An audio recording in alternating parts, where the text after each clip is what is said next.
Sundays in the hill country, a couple of dogs playing on the lawn next to the pool. Nice little bit of colour in the flowers here. Water in the background. This comes from underground spring and fills our swimming pool.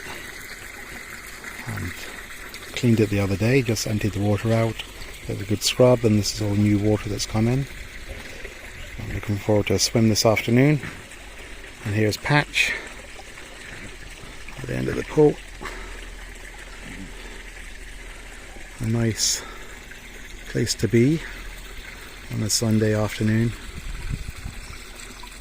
Looking on up, it's not the brightest of days. You can see it's a bit cloudy up there, but the temperature's good. I'm in shorts and a t-shirt. So I'm going to really enjoy this swim a little bit later on today.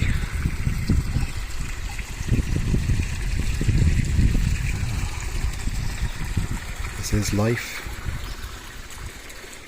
in the Sri Lankan hill country.